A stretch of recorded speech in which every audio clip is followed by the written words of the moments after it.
So you might have heard of it, but what is a wealth tax exactly? In its most talked about form, it's a 2% annual charge on net assets exceeding £10 million, from property and portfolios to art and offshore trusts. And the good thing for everyday Brits is that it's only around 0.04% of UK adults that would pay this.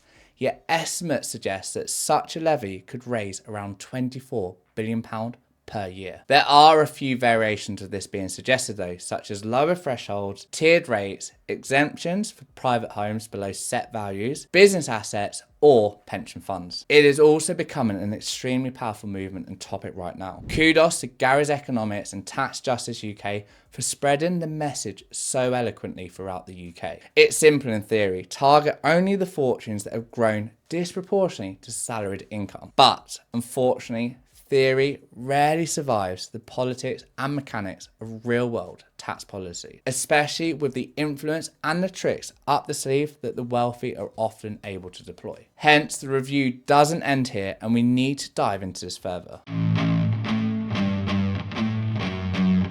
First, inequality in the UK has ballooned. The top 10% hold 57% of the nation's wealth, while the bottom half cling on to just under 5%. Meanwhile, the median full-time salary in the UK is just £37,430. Now, on that salary, do you think these are families that are carrying the cost of living and caring for aging relatives, fairly sharing the burden of public investment across the whole of the UK? Most people think not. And to be honest, whilst trying to remain impartial, I do tend to agree that it isn't necessarily fair. A wealth tax reframes the narrative. Tax wealth, not work. Secondly, a well-designed levy chases the revenue where it hides. The yield potential is massive, with £24 billion annually. So that would cover over half of the budget black hole that we currently have. This could help Chancellor Rachel Reeves preserve frontline services, avoid regressive VAT hikes, and reduce borrowing costs. And the message is resonating extremely well, with the millions of people who see the wealthy continue to get richer whilst they're struggling to merely survive. Public appetite is so strong for this right now. Polls show that 72% of people support the £10 million threshold. And interestingly, 65% of millionaires even back a 2% levy on the ultra rich. When ordinary taxpayers shoulder every bracket and continue to see their quality of life reducing, many people start to see taxing extreme fortunes as fair game. And in my view, it's a continuation of what started back in 2008 with the Occupy Wall Street movement. Now, with this said, and I think that we all agree that it's a good idea on paper, implementing it, on the other hand, is extremely challenging. So this will need to be reviewed carefully and mitigated where possible. First, there is a significant risk of capital flight and avoidance opportunities. High net worth individuals who have vast number of opportunities and resources available to them can re-domicile, or they could just potentially move assets offshore. We've even started to see this based on the frozen income tax thresholds, let alone once a wealth tax is implemented on the super rich. Academic analysis warns that a 2% rate could shave 2 to 5% of GDP over time if investment dries up or executives decamp. And even worse, HMRC may spend even more money and time chasing valuations and legal battles than it actually collects. Again, some of the tricks that the wealthy can easily deploy. Second, we have revenue fragility. France's infamous ISF raised only modest sums before the wealthy voters lobbied it out of existence back in 2018.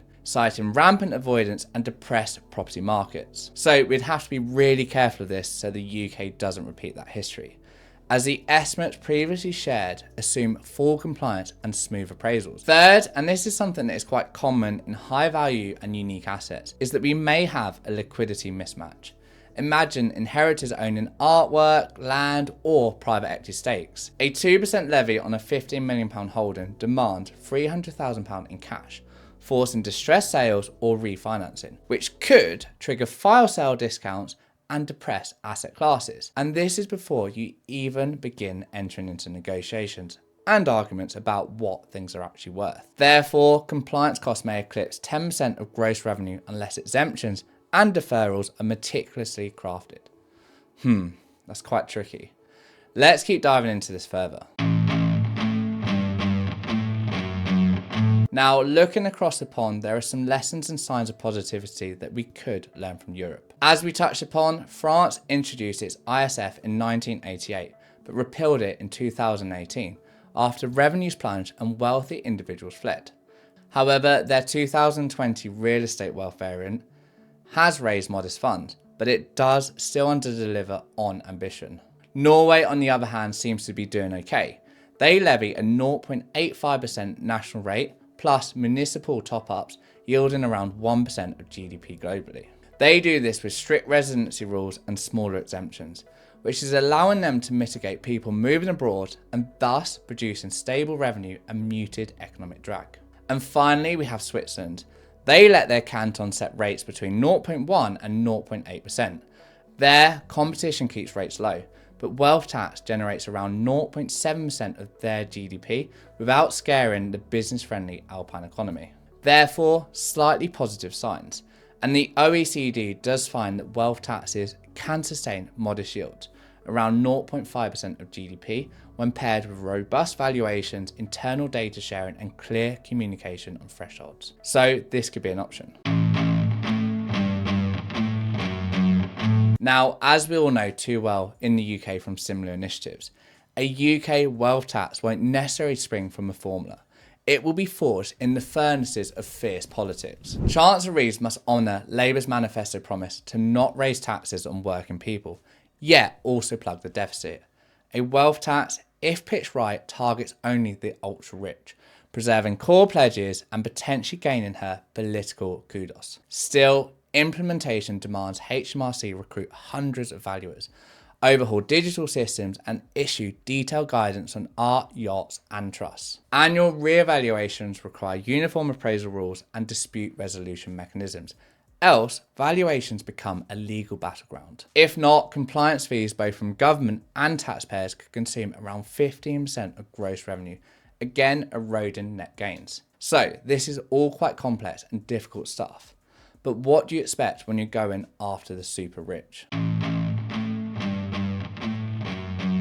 Looking into this further, if a full-blown wealth tax levy feels too ambitious for a single budget, the Chancellor does have some alternatives. Here are 4 complementary revenue raising options, each with published or estimated UK yield figures. First, we've got reform and inheritance tax, and that could see a projected £9.1 billion in 2025-2026. Tighten release further, e.g. freezing the nil rate band, restricting residential relief, etc. could yield an additional £2 to £3 billion this Parliament. Then we have a financial transaction tax, also known as FTT, a 0.1 to 0.2% levy on equities, bonds, derivatives and foreign exchange could raise around £6.5 billion per year after behavioural responses. Third, you could also consider a land value tax pilot in London. Research shows that a 1.97% annual charge on land values beneath residential properties in London would generate roughly £6.5 billion.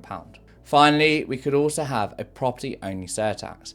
An annual levy of 0.5% on residential properties worth over £2 million is estimated to raise around £8 billion per year. By combining one or more of these with a wealth tax, the Chancellor could unlock £23 to £28 billion of new revenue, whilst distributing the administrative burden across different regimes and providing the political support of such a change.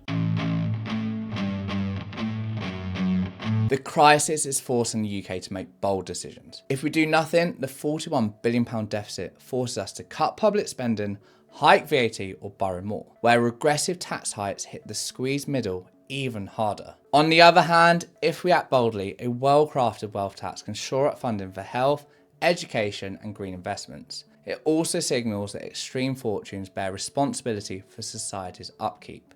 However, half measures or rushed implementation could spark capital flight, legal challenges and revenue shortfalls, undermining future reforms. So, is it time for a wealth tax in the UK?